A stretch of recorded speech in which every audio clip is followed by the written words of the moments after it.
Have you ever wondered what really happens the moment you step into an outlaw biker party? Before music, drinks, or greetings, you are being evaluated for threat, value, and risk. Nothing is accidental. Every movement is logged. Every reaction is remembered.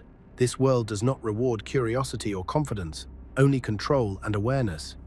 Stay until the end, because what seems like social etiquette is actually a system designed to test, filter, and eliminate mistakes with permanent consequences for everyone involved. The Outlaws Motorcycle Club, known as the AOA, American Outlaws Association, is a 1% outlaw motorcycle club that was founded in McCook, Illinois, in 1935. How you enter the room. Entry is the first test, and it begins before a word is spoken. In outlaw biker environments, entry is not symbolic, it is functional. The moment someone crosses the threshold, they are logged mentally by multiple people at once. This is not paranoia. It is pattern recognition built from years of conflict, infiltration, and retaliation. Every unfamiliar presence represents potential disruption, surveillance, or provocation. Entry determines how much attention follows for the rest of the night. Invitation status matters immediately. Outlaw gatherings are rarely open by accident. Even public-facing events carry internal guest expectations. Showing up without prior acknowledgement signals either ignorance or disregard, both of which are treated as liabilities. In groups where violence creates consequences beyond the room, unpredictability is managed aggressively. Unannounced presence forces members to evaluate intent instead of enjoying routine. That alone shifts the room's posture. Appearance communicates alignment. Patches, shapes, cleanliness, and placement are read instantly. Colors announce affiliation, rank, history, and sometimes rivalry. New-looking patches suggest inexperience or recent formation, which raises different questions than worn ones. Lack of patches does not mean invisibility. Groups moving with coordination but without identifiers trigger separate scrutiny. Organization implies backing. Backing implies obligation. Obligation implies risk. Body mechanics matter. Hesitation at the door, uncertainty about where to stand, or confusion over basic spatial norms exposes unfamiliarity. Outlaw spaces are structured even when they appear casual. Members know where to place helmets, where to move, and where not to linger. Someone searching for cues signals they do not belong to the environment yet. That does not guarantee conflict, but it guarantees attention. Timing also registers. Arriving late, early, or during transitional moments, like shift changes or private discussions, affects perception. These groups operate on rhythm. Interrupting it, intentionally or not, is noticed. Entry during sensitive moments forces members to pause internal business and reassess security. That pause carries irritation, even if nothing is said. Behavior during entry is weighted more heavily than later actions. The first seconds establish whether someone understands restraint. Slow movement, controlled posture, and limited scanning reduce perceived threat. Overconfidence increases it. The absence of panic matters more than bravado. Calm signals predictability. Predictability reduces perceived danger. Silence during entry is not passive, it is strategic. Speaking too early introduces variables before the assessment is complete. Outlaw systems value information asymmetry. The less offered, the safer the position. Early talkers reveal insecurity, motive, or ignorance prematurely. Entry is not the time to announce identity, intent, or personality. Finally, entry creates memory. Even if the night passes without incident, the first impression becomes reference material. Future encounters are filtered through it. In environments where grudges persist longer than friendships, that memory carries weight. Entry does not end once inside.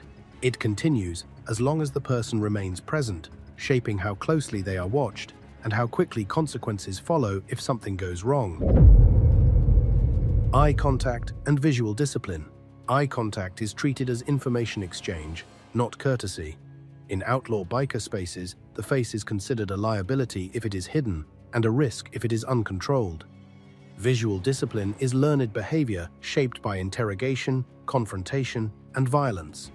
Members are trained by experience to read intent faster than language allows. The eyes provide that access. Covering the face disrupts assessment.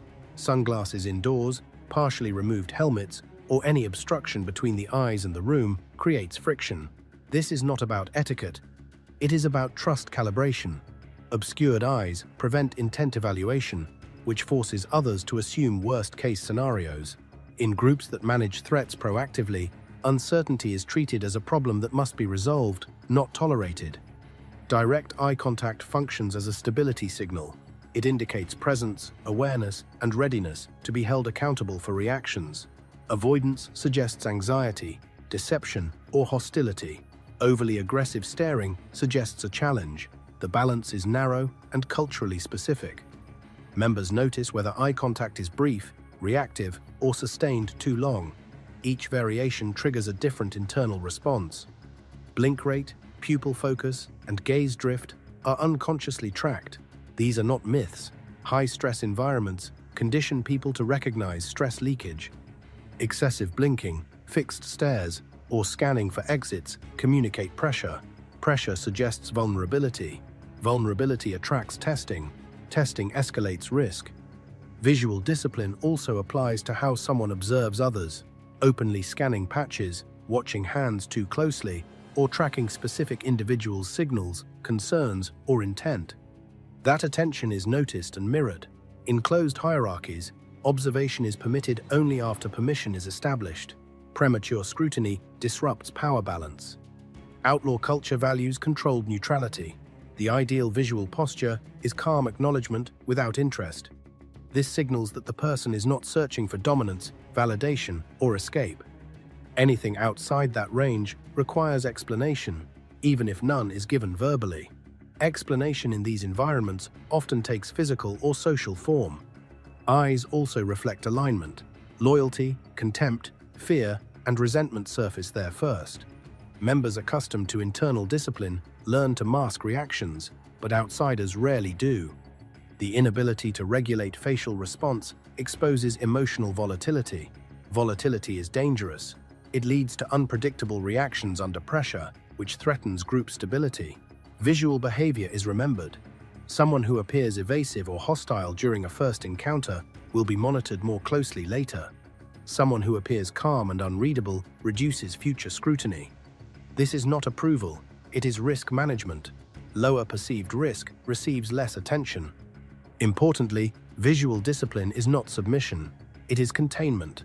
The goal is to present no challenge and no weakness simultaneously. That balance signals social awareness rather than fear. Fear invites control, defiance invites correction, awareness invites tolerance. Failure in this area rarely causes immediate confrontation. Instead, it alters how others interact later. Questions become sharper, patience shortens, mistakes are less forgiven. In systems where escalation follows patterns, early visual missteps quietly move someone closer to consequences without warning. Eye contact, or lack of it, is one of the fastest filters used. It operates silently, continuously, and without appeal. Once judged, that assessment becomes the baseline from which all future. Speech control and verbal exposure. Speech is treated as evidence. In outlaw biker environments, words are not social filler, they are material that can be stored, repeated, and used. Most conflicts do not originate from actions, but from language that introduces motive, ego, or contradiction. Verbal exposure creates traceable risk, and risk is rarely ignored. Early talking is the most common mistake. Speaking before understanding the room introduces variables that cannot be recalled. Stories, explanations, or personal histories offered without request signal insecurity or a need for validation. Neither is respected. Members do not need narratives to assess someone. They observe behavior instead. Bragging accelerates scrutiny. Claims of toughness, experience, or affiliation invite verification. Verification rarely benefits the speaker. Outlaw systems are built around proof, not assertion. Individuals who feel compelled to establish credibility verbally are assumed to lack it structurally. That assumption triggers testing. Humor is not neutral.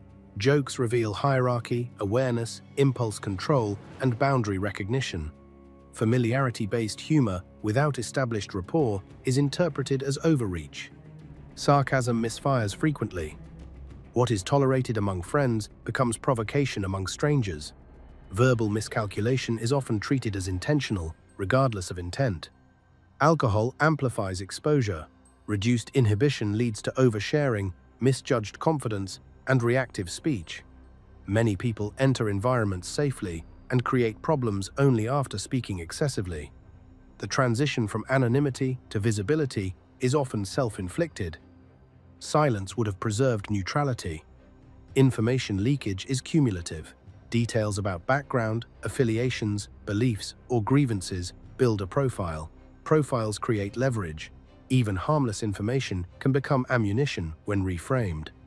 In hierarchical systems, asymmetry of information is power. Speaking too much reverses that balance. Interrupting conversations or inserting opinions uninvited signals entitlement. It challenges the existing social order. Outlaw culture enforces rank implicitly. Speaking out of turn disrupts that structure. Disruption invites correction, either socially or physically. Disclaimers worsen impact. Phrases intended to soften statements often precede offense. Attempting to preempt reaction acknowledges awareness of boundary violation. That awareness implies choice. Choice implies responsibility. Responsibility eliminates plausible deniability. Speech also reveals emotional regulation. Defensive tone, rapid explanation, or reactive denial indicate internal pressure. Pressure attracts attention. Calm, minimal responses deflect it. Members accustomed to interrogation and surveillance recognize stress patterns quickly. Silence is not absence, it is an observation. Those who speak less gather information while giving none. This asymmetry protects them. Eventually, most people expose themselves through speech. The patient listener gains an advantage without effort. Verbal mistakes rarely trigger immediate consequences. Instead, they mark the speaker. Marked individuals receive less tolerance. Future errors are interpreted through that lens. The threshold for response lowers quietly. In environments governed by memory and retaliation, spoken words persist longer than actions. Speech cannot be undone, it can only be managed. Those who fail to manage it often discover that consequences arrive later, detached from the original moment, when context no longer protects them. Topics that trigger internal fracture. Certain subjects function as destabilizers. In outlaw biker environments, religion and politics are treated as structural threats, not intellectual disagreements. These topics introduce identity conflicts that override hierarchy, loyalty, and shared risk. Groups built on cohesion avoid variables that fracture internal alignment. The avoidance is not ignorance. Many members hold strong beliefs. The discipline lies in containment. Outlaw systems prioritize operational stability over personal expression. Expressing divisive beliefs inside these spaces creates camps, even when no one intends to choose sides. Once camps exist, authority weakens. Political discussion escalates faster than expected. It reframes relationships through ideology rather than shared experience. Brothers become representatives of opposing narratives instead of individuals bound by history. That shift changes how actions are interpreted. Neutral behavior becomes suspect. Silence becomes political. This erosion happens quietly. Religion introduces moral hierarchy. Moral hierarchy challenges organizational hierarchy. When belief systems define righteousness, they compete with club discipline. Disagreement becomes a moral offense rather than a preference. Offense invites defense. Defense escalates conflict. The chain reaction is predictable and destructive. Family fractures offer precedent. These subjects regularly sever blood relationships. Outlaw groups are not structured to absorb that level of emotional volatility. Members do not owe each other forgiveness beyond agreed boundaries. Introducing family-level conflict into a criminal organization is reckless. External actors exploit these fractures. Law enforcement and rival groups benefit from internal division. Ideological disputes create informants, defectors, and retaliation. Avoidance is a security measure, not etiquette. Engagement also creates obligation. Once a position is stated, silence later appears deceptive. Consistency is demanded. That pressure restricts movement within the group. Flexibility is lost. Members who value autonomy avoid self-imposed constraints. The rule applies even to shared beliefs. Agreement today becomes expectation tomorrow. Expectation becomes pressure. Pressure becomes resentment. Resentment undermines loyalty. Silence prevents that progression. Outlaw environments favor practical alignment over philosophical consensus. The system functions because members agree on enforcement, not worldview. Introducing a belief-based hierarchy undermines enforcement credibility. Discipline becomes selective. Those who ignore this rule often misinterpret tolerance as interest. A lack of immediate reaction does not indicate acceptance. It indicates containment. The response is deferred, not dismissed. Consequences rarely surface during the discussion. They emerge later through altered support, reduced protection, or increased scrutiny. Members who once received backing find themselves isolated during conflict. Isolation in these systems is dangerous. Avoidance preserves cohesion. It limits variables that cannot be controlled. In spaces where control equals survival, anything that weakens it is treated as a threat, even if expressed calmly. Why bars and bartenders are treated as assets. Protection of bars and bartenders is not sentimental, it is operational. In outlaw biker culture, certain locations function as semi-controlled environments. These places are not owned in name, but are defended in practice. A bar that regularly hosts club members becomes an extension of their infrastructure. Damage to it creates exposure. Bars serve multiple purposes simultaneously. They are meeting points, information hubs, and pressure release zones. Members use them to observe outsiders, communicate informally, and maintain visibility without appearing organized. That balance matters.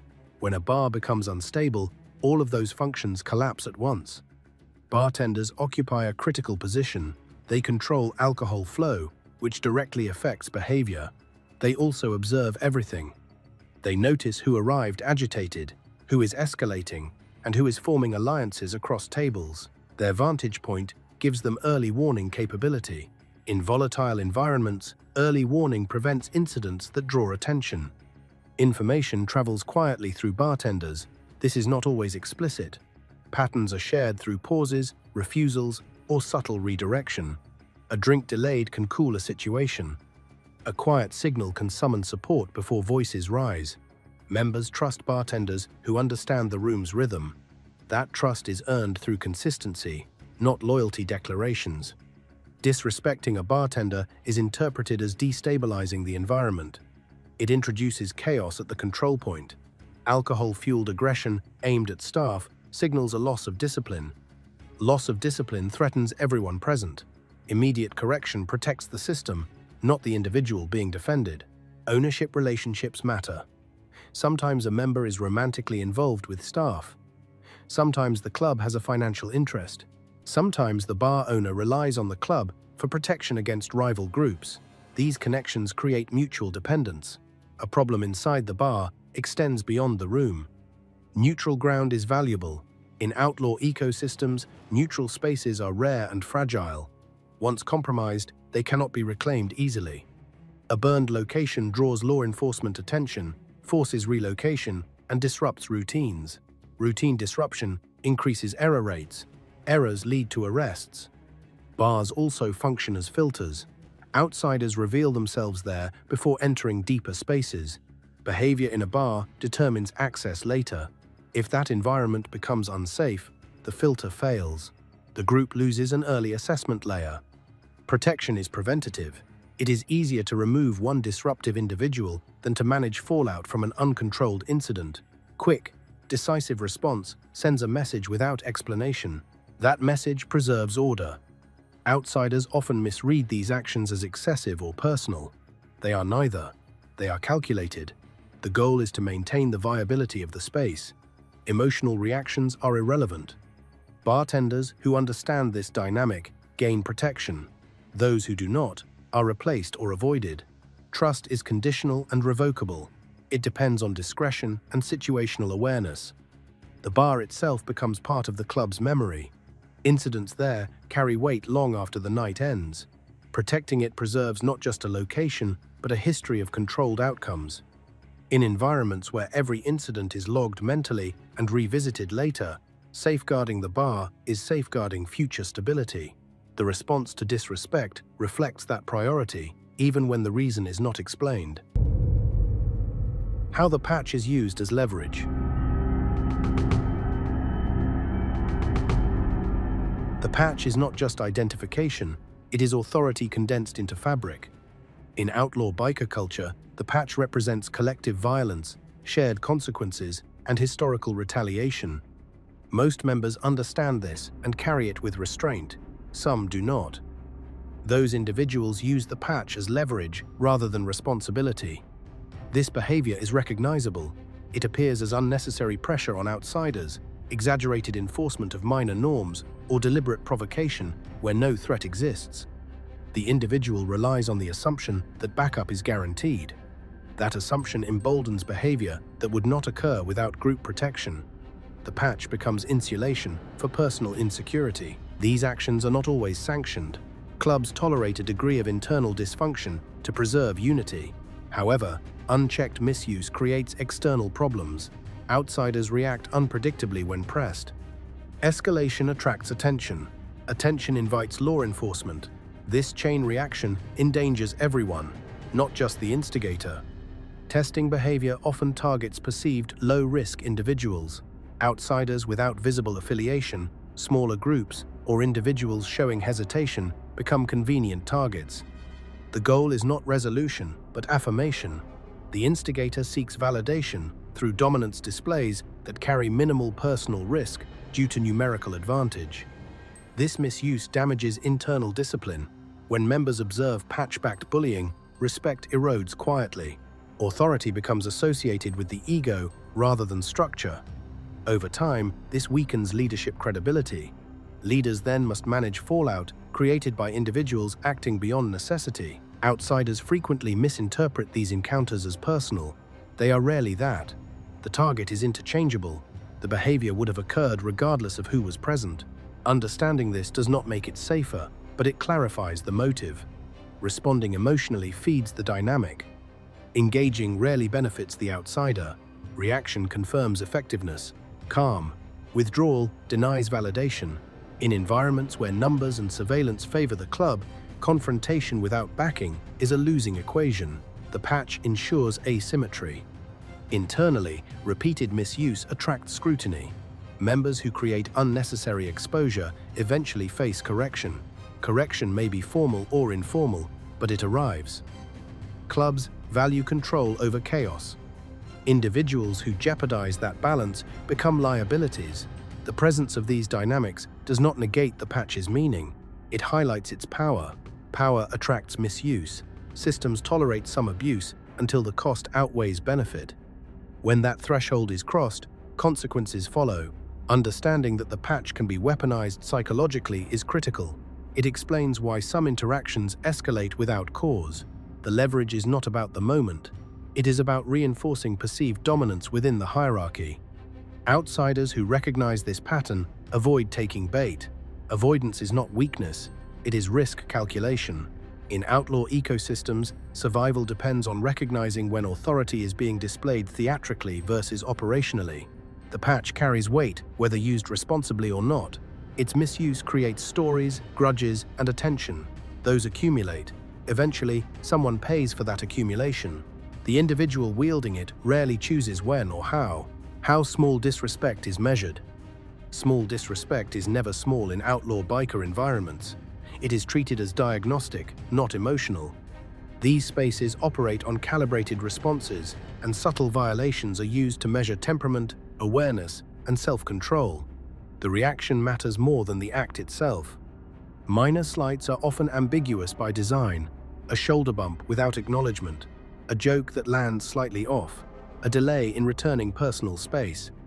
These moments are not always accidental, and they are not always hostile. They function as probes. How someone responds provides more information than confrontation ever could. Immediate escalation signals poor judgment. Overreaction marks someone as unstable or inexperienced. In groups where retaliation carries collective cost, instability is dangerous. Members do not want unpredictability attached to their environment. Someone who reacts loudly or physically to minor provocation is flagged quickly. Ignoring every slight is also noticed. Complete passivity suggests fear or lack of self-respect. Neither earns protection. The balance lies in controlled acknowledgement without escalation. That balance demonstrates situational awareness rather than dominance.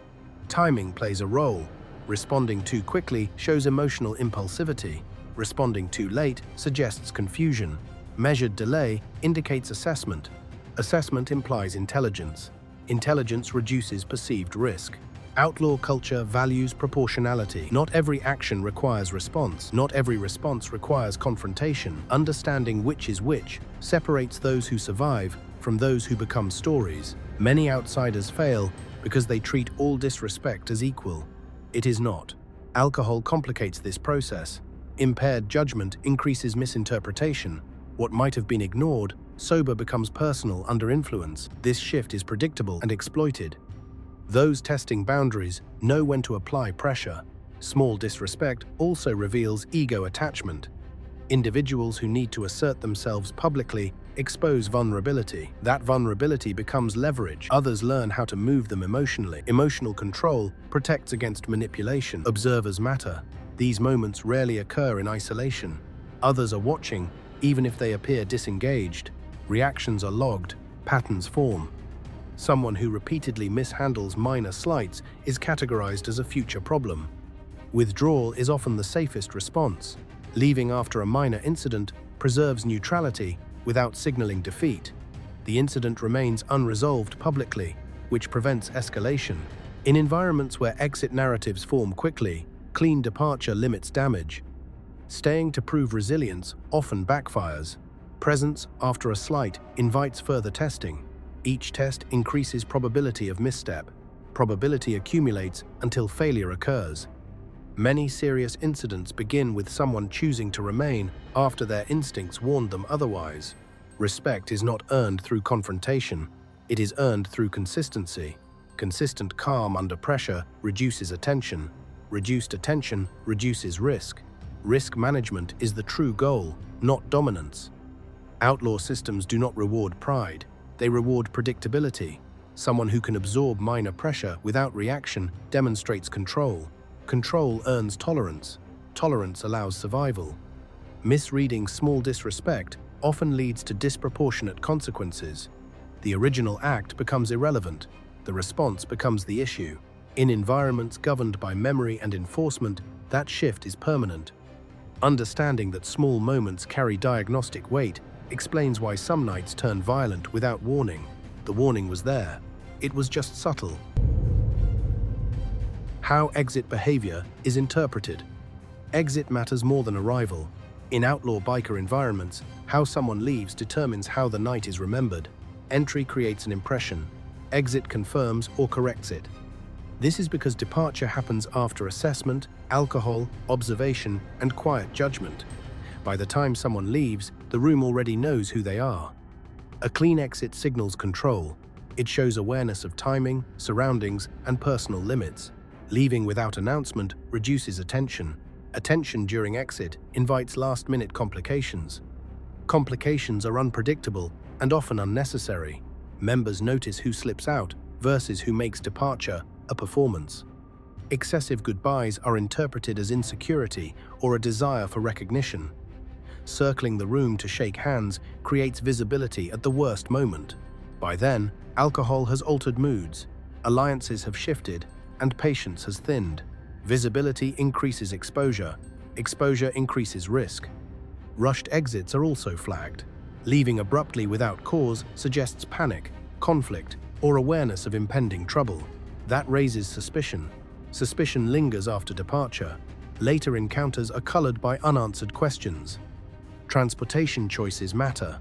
Who someone leaves with, how many people accompany them, and whether they appear coordinated are observed. Movement patterns outside the venue are monitored informally. This is habit formed from retaliation cycles and law enforcement avoidance. Sloppy exits compromise group security. Emotional state during exit is critical. Visible frustration, intoxication, or agitation indicates unresolved tension. That tension is remembered. Members do not forget who left angry. They anticipate follow-up issues. Anticipation alters future tolerance. Exit timing reflects judgment. Leaving before escalation shows awareness. Staying too long increases exposure to others' mistakes. Many incidents occur in the final moments of gatherings when fatigue and alcohol converge. Experienced members recognize this pattern and exit early. Silence during exit preserves ambiguity. Ambiguity protects. Explaining reasons for leaving introduces narrative. Narratives invite interpretation. Interpretation creates opinions. Opinions solidify into reputation. Reputation persists longer than presence. Outlaw systems value those who minimize disruption. A departure that leaves no trace maintains neutrality. Neutrality allows future access. Drama during the exit restricts it. Members remember the complicated endings. Parking areas are extensions of the venue.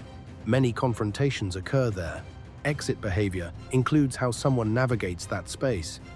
Lingering, pacing, or engaging in heated conversations outside escalates vulnerability. The threshold has already been crossed. Security posture is lower. Clean exits are strategic. They deny opportunity for final tests, challenges, or confrontations. They reduce witness pools. They prevent misinterpretation of intent. They protect both the individual and the group from unnecessary escalation. Those who survive these environments long-term learn that the night is not over until they are home. Opinions solidify into reputation. Reputation persists longer than presence. Outlaw systems value those who minimize disruption. A departure that leaves no trace maintains neutrality. Neutrality allows future access. Drama during the exit restricts it. Members remember the complicated endings. Parking areas are extensions of the venue. Many confrontations occur there. Exit behavior includes how someone navigates that space. Lingering, pacing, or engaging in heated conversations outside escalates vulnerability. The threshold has already been crossed. Security posture is lower. Clean exits are strategic. They deny opportunity for final tests, challenges, or confrontations. They reduce witness pools. They prevent misinterpretation of intent. They protect both the individual and the group from unnecessary escalation. Those who survive these environments long-term learn that the night is not over until they are home. The bar is not the danger. The transition is. Mistakes during transition carry delayed consequences that surface later. Exit behavior updates internal records. Someone who entered cautiously but exited recklessly redefines their profile. Someone who maintains control throughout reinforces it. That record influences how quickly intervention occurs if future issues arise. In outlaw biker culture, departure is not an afterthought. It is the final assessment point. It confirms whether the individual understands the environment or merely survives it temporarily. That distinction matters the next time paths cross. How reputation forms faster than you think. Reputation in outlaw biker environments does not require repeated contact. It forms rapidly, often within a single night, and it hardens quickly. This happens because these systems rely on shared memory rather than formal records. Observations are exchanged quietly, reinforced by pattern recognition, and rarely challenged once a consensus forms. Reputation is not built on what someone intends, it is built on what others interpret. Intent is irrelevant if behavior creates risk. A single misjudgment can outweigh multiple neutral actions because risk is weighted more heavily than compliance. One unstable moment matters more than an hour of calm presence. Information spreads laterally. Members talk after events, not during them. Conversations happen privately, away from outsiders.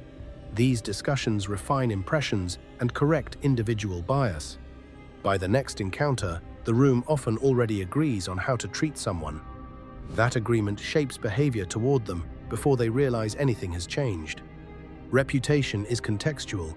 Someone may be tolerated in one setting and flagged in another. However, once negative traits are assigned, they follow. Loudness, impulsivity, insecurity, or disrespect become labels. Labels simplify decision-making. Simplified decisions reduce hesitation during conflict. Attempts to correct reputation verbally usually fail. Explaining oneself reinforces the problem by adding narrative. Narrative invites scrutiny. Scrutiny reopens the evaluation under worse conditions. Silence would have preserved ambiguity. Ambiguity is safer than defense. Positive reputation is quieter. It is associated with predictability, restraint, and low impact. Individuals who do not create work for others are valued. Value does not equal friendship. It equals tolerance. Tolerance allows continued access without supervision. Negative reputation increases monitoring. Monitoring increases the probability of detection for minor errors. Minor errors escalate faster when the subject is already flagged. This creates a feedback loop. Once inside it, escape is difficult. Reputation also influences response thresholds. Someone viewed as unstable will receive quicker correction. Someone viewed as controlled will receive warnings or redirection instead. The same action produces different consequences depending on prior assessment. Law enforcement pressure amplifies this dynamic. Groups under scrutiny cannot afford unpredictable associates. Anyone who draws attention becomes a liability. Liability is managed decisively. Reputation determines how quickly someone is categorized as such. Outsiders often underestimate how little interaction is required to be remembered. Presence alone is enough. Absence does not erase memory. Time does not reset the assessment. Only consistent behavior over multiple encounters can modify perception, and even then, skepticism remains. Reputation extends beyond the room. It affects how someone is discussed when they are not present. That discussion shapes future interactions in new locations. Someone who believes they are unknown may already be anticipated. The most dangerous assumption is anonymity. These environments do not operate on anonymity. They operate on recognition. Recognition does not require introduction. It requires exposure. Understanding how fast reputation forms explains why some individuals feel targeted without knowing why. The cause is often behind them, not in front. The reaction they face is a delayed response, not spontaneous hostility. Reputation is the invisible structure guiding behavior towards someone. It dictates patience, tone, and enforcement. Once established, it moves independently of the individual's current actions. In systems built on memory and consequence, reputation is not reputation in the social sense. It is a risk profile. That profile determines how problems are handled when they arise, and problems, eventually, always arise. Law enforcement pressure shapes every interaction.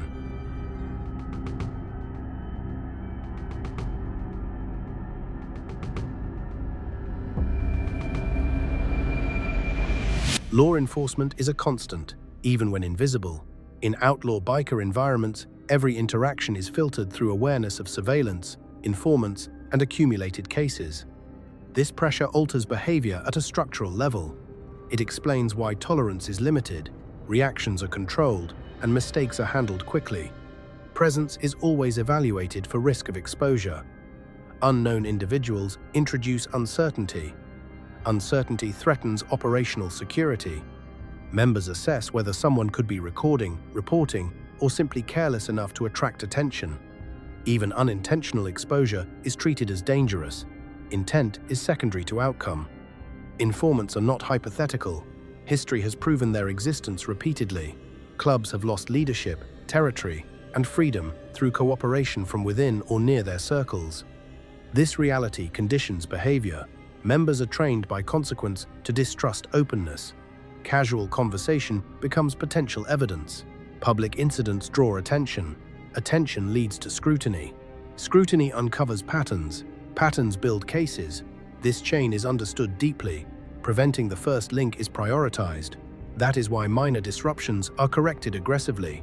Allowing small problems to grow risks a larger exposure. Behavior inside social settings reflects this pressure. Loud arguments, visible intoxication, or uncontrolled violence create witnesses. Witnesses create reports. Reports create records. Records never disappear. The group's goal is to minimize documentation opportunities. Law enforcement pressure also explains internal discipline. Members who create exposure are corrected not for moral reasons, but for survival. Correction preserves collective safety. Those who repeatedly endanger the group become liabilities.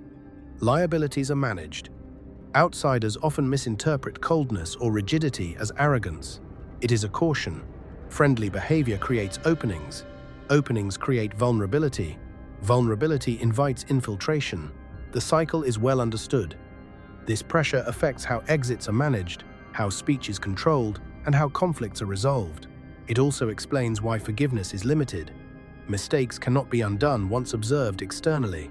Mercy increases risk. Law enforcement presence is uneven. Some regions experience constant pressure, others less so. Behavior adjusts accordingly, but the baseline remains. Past experiences shape current responses more than present calm. Under pressure, groups value predictability. Predictable individuals reduce risk. Unpredictable ones increase it. This distinction influences tolerance levels quickly. Understanding this pressure clarifies why environments feel tense, even during calm moments.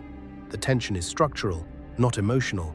It does not dissipate with time or familiarity. It is maintained deliberately. Law enforcement may not be in the room, but its influence is. Every decision accounts for future scrutiny. This shapes culture more than any internal code. Those who fail to recognize this often become catalysts for problems they never intended to create. The response they face reflects accumulated fear of exposure, not personal animosity. In outlaw biker culture, freedom is always temporary. The awareness of that fact governs behavior relentlessly. Informants are assumed, not discovered. Informants are not treated as rare exceptions. They are treated as inevitable. Outlaw biker environments operate under the assumption that someone, somewhere in proximity, is feeding information outward. This assumption shapes every interaction, even among long-time associates. Trust exists, but it is compartmentalized and conditional. The idea of total trust is considered naive. History has shown that pressure, leverage, or self-interest eventually converts proximity into cooperation. Arrests, indictments, and long sentences do not happen by chance. They are built from accumulated details, often provided incrementally. This reality forces behavioral discipline. Because informants are assumed, information flow is restricted by default. Conversations are segmented, topics are limited, knowledge is distributed on a need-to-know basis. Outsiders encounter this structure immediately, even if they do not recognize it. Questions are answered vaguely or not at all. Curiosity is treated as a risk. Behavioral inconsistencies attract attention. Someone asking too many questions, repeating details incorrectly, or showing unusual interest in structure or leadership raises flags. These patterns do not prompt confrontation, they prompt distance. Distance is safer than accusation. Informants are rarely exposed through dramatic reveals. They are isolated through reduced access. Their usefulness diminishes as information dries up. This passive containment avoids escalation and limits damage. It also protects against false accusation, which carries its own consequences. Outsiders often mistake this distance for hostility. It is neither personal nor emotional, it is procedural. The system protects itself quietly. Individuals who require explanation are not prioritized. The assumption of informants also explains why reputation matters so heavily. Someone perceived as careless or attention-seeking is considered high risk. High-risk individuals attract law enforcement interest unintentionally. That interest spreads, distance follows. Technology intensifies this pressure.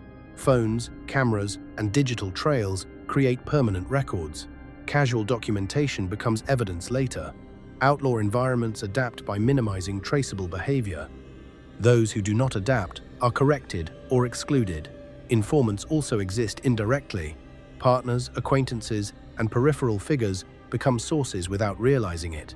Information leaks through social channels. The safest information is unshared information.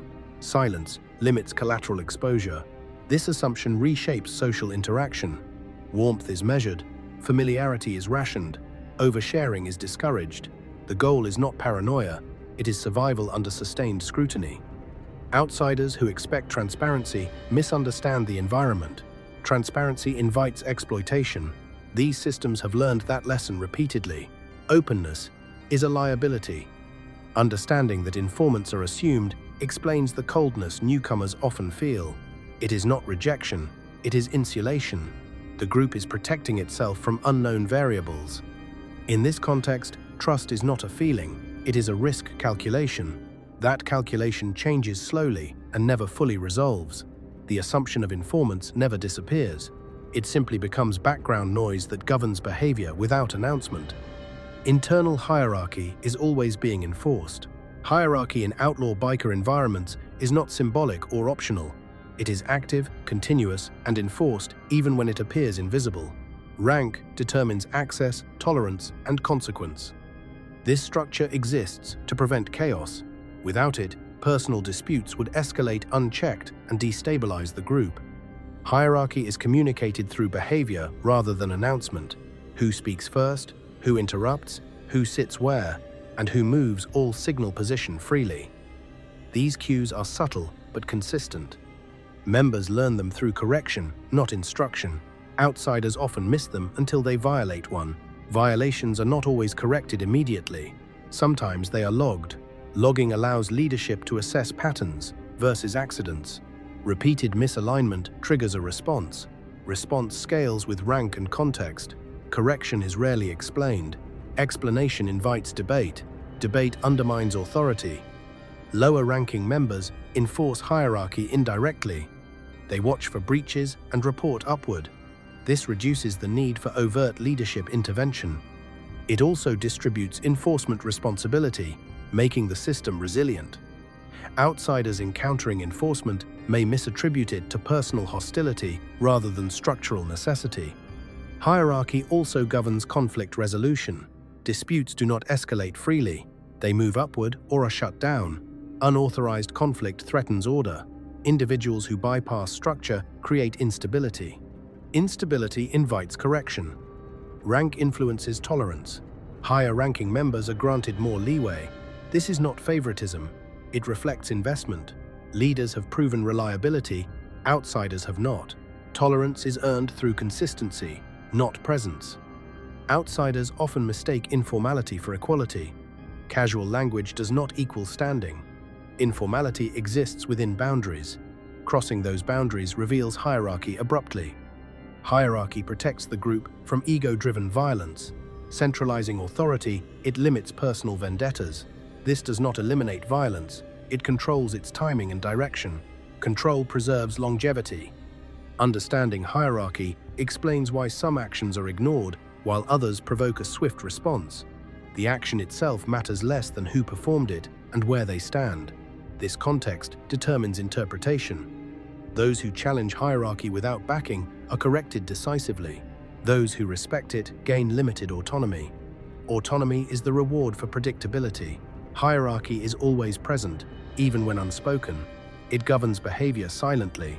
Ignoring it does not weaken it. It triggers enforcement. In outlaw biker culture, hierarchy is a survival infrastructure.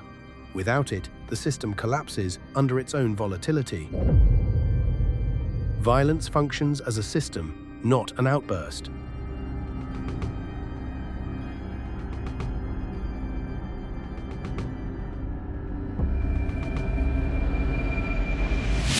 Violence in outlaw biker environments is not random and not primarily emotional. It functions as a regulatory system. Its purpose is to enforce boundaries, correct deviations, and preserve hierarchy. Outbursts happen, but they are considered failures of control, not expressions of strength. The system values predictability over aggression. Most violence is preventative. It occurs early, decisively, and with limited explanation. This prevents escalation and discourages future violations. Allowing disrespect or instability to linger increases the cost later. Early correction minimizes attention and reduces collateral damage. Violence is rarely personal. It is procedural. Individuals often misunderstand this and internalize encounters emotionally. The system does not care about feelings. It cares about outcomes. If behavior threatens stability, it is addressed. Who the person is matters less than what they represent in that moment. Authorization matters. Unapproved violence creates problems. It draws law enforcement attention, invites retaliation, and undermines leadership control. Members who act independently risk internal consequences regardless of justification.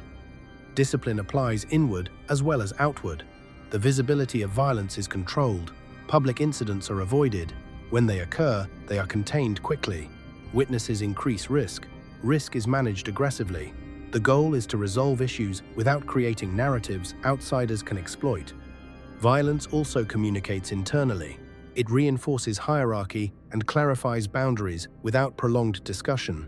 One action can reset behavior across the group. This efficiency is valued in high-risk environments. Outsiders often misread restraint as weakness.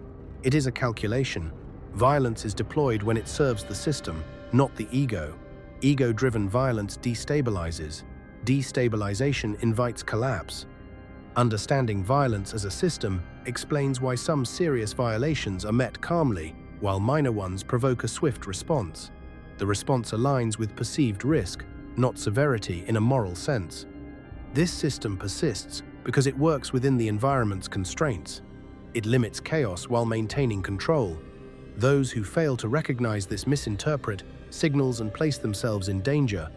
Violence is not glorified internally. It is treated as a tool with consequences. Every use carries a cost. Costs are weighed carefully. In outlaw biker culture, violence is not the point.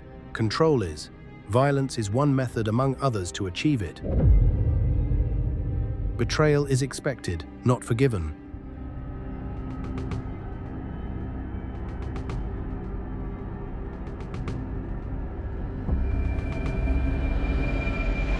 Betrayal is built into the risk model. Outlaw biker environments do not operate under the assumption of permanent loyalty. They operate under the expectation that pressure will eventually break someone. This expectation is not cynical. It is experiential. History has proven it repeatedly through arrests, informants, and internal collapse. Loyalty is therefore managed, not trusted blindly. Access is tiered. Information is compartmentalized. Members are given only what they need to function at their level.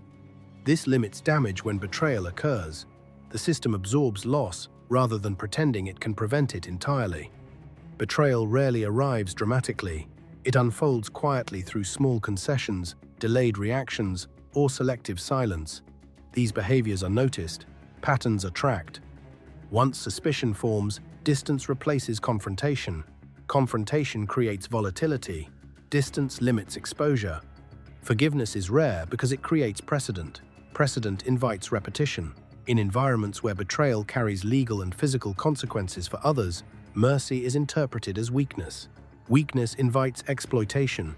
The cost of misplaced forgiveness is too high. Consequences for betrayal are not always immediate or visible. Sometimes they are social, sometimes they are structural. Access disappears. Protection evaporates. Support is withdrawn. The individual finds themselves isolated when pressure increases. Isolation magnifies vulnerability. Outsiders often misunderstand this process. They expect moral reckoning or explanation. None is required. The system prioritizes survival, not closure. Explanation increases exposure. Silence contains damage. Betrayal also reshapes internal relationships. Members become more guarded. Trust narrows. Hierarchy tightens. These shifts persist long after the event. The memory of betrayal outlasts the individual responsible. Law enforcement benefits from betrayal, but it also accelerates collapse. Once cooperation occurs, pressure increases across the network. The system responds by contracting. Contraction limits opportunity, but preserves core stability. Those who betray are rarely remembered fondly or angrily. They are remembered as a caution. Their names become reference points, not emotions. This depersonalization allows the group to move forward without sentiment. Understanding that betrayal is expected explains why warmth is limited and why trust develops slowly. It also explains why mistakes are not overlooked. Every deviation carries the question of motive. In outlaw biker culture, loyalty is proven through consistency, under pressure, not words. Even then, it is never assumed to be permanent. The system is built to survive betrayal because it knows it will happen again. Collapse is slow, then sudden. Collapse in outlaw biker environments does not begin with a single event. It begins with accumulation. Small compromises, tolerated dysfunction, unchecked exposure, and delayed corrections stack quietly over time. Each alone appears manageable. Together, they create a structural weakness that cannot be reversed once momentum shifts. Early signs are subtle: increased arrests of peripheral figures, reduced attendance at gatherings, heightened internal discipline. Leadership is becoming more insulated. These are defensive responses. not failures. They signal awareness that pressure is rising. The system is attempting to contract to survive. As pressure increases, flexibility decreases. Decisions become conservative. Trust narrows further. Operations slow. This creates frustration internally. Frustration produces mistakes. Mistakes attract attention. Attention compounds pressure. The feedback loop tightens. Law enforcement exploits this phase. Investigations mature. Timelines align. Evidence that once seemed disconnected forms coherent cases. Informants become more valuable. Cooperation increases under the threat of long sentences. The system's assumption of betrayal becomes reality repeatedly in a short span. Internal fractures widen. Members question leadership decisions privately. Attendance becomes inconsistent. Communication becomes fragmented. Hierarchy strains under competing priorities, survival versus cohesion. Authority is challenged indirectly through non-compliance rather than confrontation. Violence during this phase is counterproductive. It draws attention to the system that can no longer absorb. Leadership often suppresses action to avoid exposure. This restraint is misread as weakness by some. Those misinterpretations create internal conflict. External rivals sense vulnerability. Territorial pressure increases. Challenges escalate. The group must now manage internal collapse and external threat simultaneously. Resources are divided. Focus erodes. Collapse accelerates once arrests reach leadership levels. Decapitation disrupts coordination. Replacement leaders lack experience or legitimacy. Decision-making slows further. Confusion spreads. Members act independently, increasing exposure. The final phase arrives quickly. Coordinated arrests, indictments, or asset seizures occur in close succession. The group loses operational capacity almost overnight. What appeared resilient for years becomes inert in weeks. After a collapse, narratives form externally. Internally, silence dominates. Former members reassess risk. Some disappear. Others attempt reintegration elsewhere. Memory persists longer than structure. Collapse is rarely dramatic from the inside until it is unavoidable. The system adapts until adaptation fails. When it fails, there is no recovery, only fragmentation. Understanding collapse explains the tension present even during stable periods. Members know longevity is temporary. Survival is managed, not guaranteed. In outlaw biker culture, collapse is not an anomaly. It is the expected endpoint. The only variable is timing. Why outsiders misjudge safety until it's gone. Most outsiders believe danger announces itself. They expect raised voices, visible aggression, or direct threats. In outlaw biker environments, safety erodes quietly. The most dangerous moments are often calm, controlled, and uneventful on the surface. This misjudgment is what places outsiders at risk long before they realize it. Perceived calm is not actual safety. When a room is quiet, discipline is active, not absent. Members are watching, measuring, and adjusting. Silence does not mean acceptance. It means assessment is ongoing. Outsiders mistake the lack of confrontation for approval, assuming they are blending in. In reality, they are still under evaluation. Familiarity creates false confidence. After a short period, without incident, outsiders relax. Posture loosens. Speech increases. Boundaries blur. This shift is noticed immediately. The change, not the initial behavior, becomes the issue.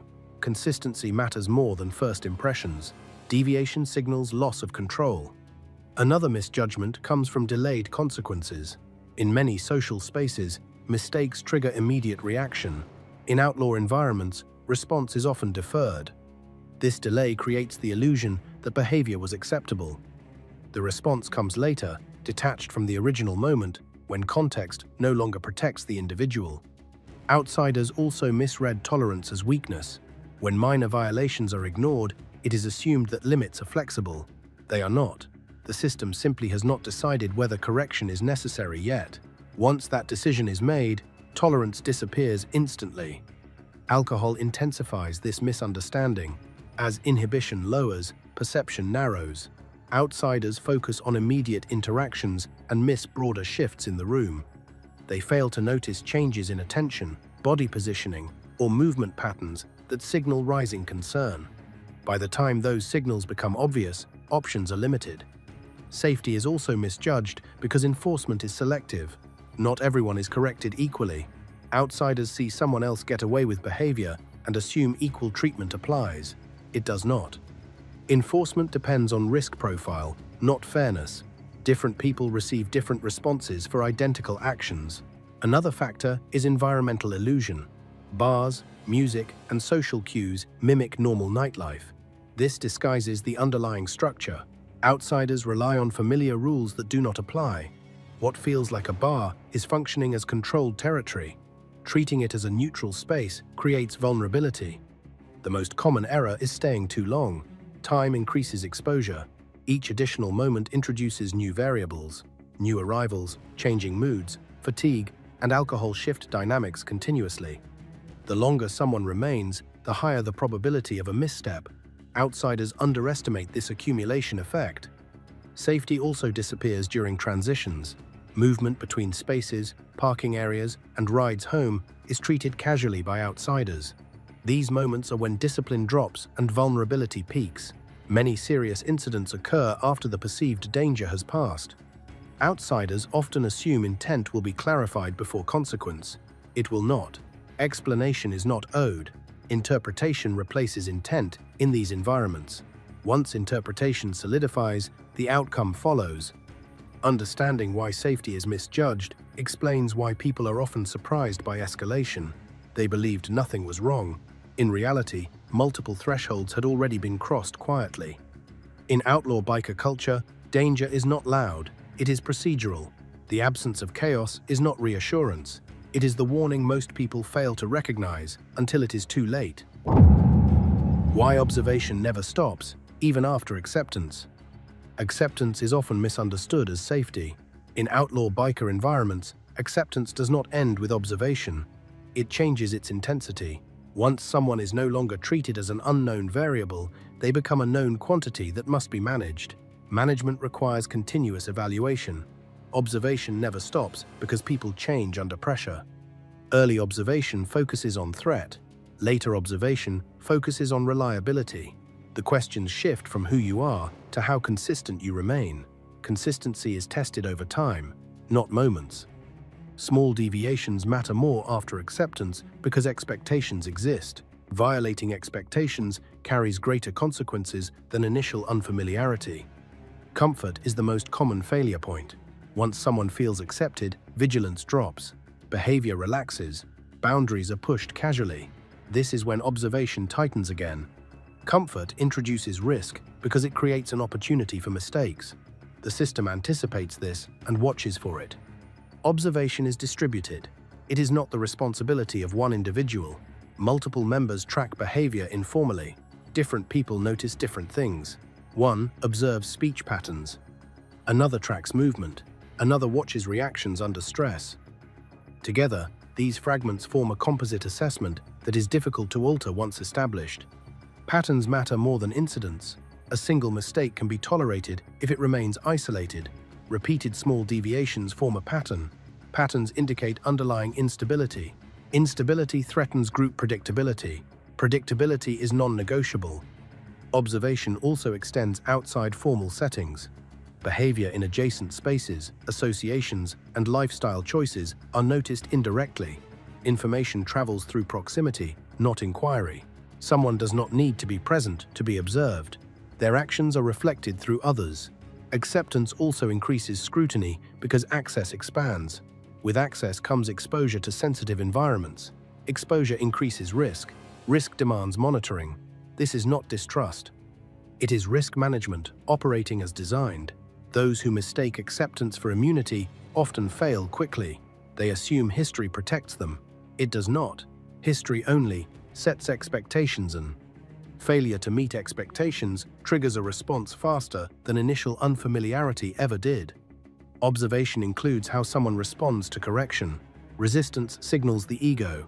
Acceptance signals adaptability. Adaptability preserves tolerance. Ego reduces it. The response to being checked often matters more than the original issue. Over time, observation becomes quieter but more consequential. Fewer warnings are given. Fewer explanations are offered. The margin for error narrows. This progression is rarely communicated explicitly. Outsiders expect relationships to stabilize. Outlaw systems do not stabilize. They recalibrate continuously based on pressure, environment, and threat level. Individuals are recalibrated with them. Understanding that observation never ends explains why long-term survival requires sustained discipline. There is no arrival point where caution can be abandoned. Acceptance is not the end of testing.